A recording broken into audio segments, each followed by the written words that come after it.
2023 Kerala ലോണ്ടൻസ് എക്സാമിലെ 5 year L ബിയുടെ mark rank analysis ആണ് ഈ വീഡിയോയിൽ ചെയ്യുന്നത്.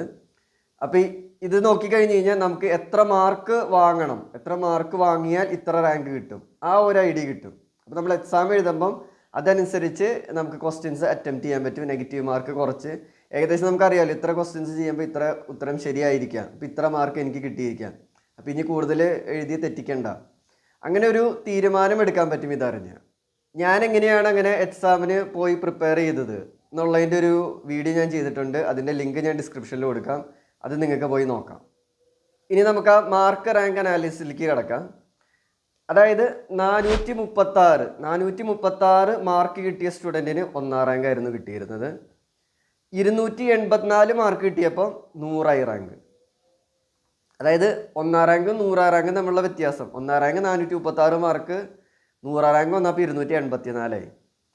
201 റാങ്ക് കിട്ടിയ സ്റ്റുഡൻറ്റിന് കിട്ടിയത് 253 മാർക്കാണ്. 253 മാർക്ക് കിട്ടിയപ്പോൾ 201. 236 മാർക്ക് കിട്ടിയപ്പോൾ 300, റാങ്ക് 300. 220 മാർക്ക് കിട്ടിയപ്പോൾ റാങ്ക് 400. 210 മാർക്ക് കിട്ടിയപ്പോൾ റാങ്ക് 501. 198 മാർക്ക് കിട്ടിയപ്പോൾ റാങ്ക് 600ആയി. 188 മാർക്ക് കിട്ടിയപ്പോൾ 700ആയി. 180 മാർക്ക് കിട്ടിയപ്പോൾ 800ആയി. 173 മാർക്ക് കിട്ടിയപ്പോൾ 901ആയി. 166 മാർക്ക് കിട്ടിയപ്പോൾ 1000. ഇതാണ് 2023 5 ഇയർ എൽ ബിയുടെ മാർക്ക് റാങ്ക് അനാലിസിസ്. ഇതുപോലെ തന്നെ ഓരോ കാറ്റഗറിയിലും കാറ്റഗറി വൈസ് ഓരോ കോളേജിൽ അഡ്മിഷൻ കിട്ടിയ വീഡിയോസും കഴിഞ്ഞ കുറച്ച് വർഷങ്ങളിൽ ഞാൻ ചെയ്തിട്ടുണ്ട്. അതിൻ്റെ വീഡിയോസ് നിങ്ങൾക്ക് പ്ലേലിസ്റ്റുകളിൽ പോയി നോക്കിയാൽ കാണാൻ പറ്റും. പിന്നെ ഇത് അറിഞ്ഞു കഴിഞ്ഞുള്ള ഒരു ഗുണം എന്താണെന്ന് പറഞ്ഞാൽ നമുക്ക് previous question paper 2023 question paper നിങ്ങൾ അറ്റംപ്റ്റ് ചെയ്ത് നോക്കുക.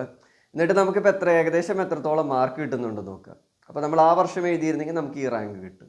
അങ്ങനെ നമുക്കൊന്ന് നമ്മുടെ ഒരു നോളേജ് ഒന്ന് അനലൈസ് ചെയ്യാൻ നമുക്ക് ഈ ഇങ്ങനത്തെ വീഡിയോസ് കൊണ്ട് ഗുണം ചെയ്യും.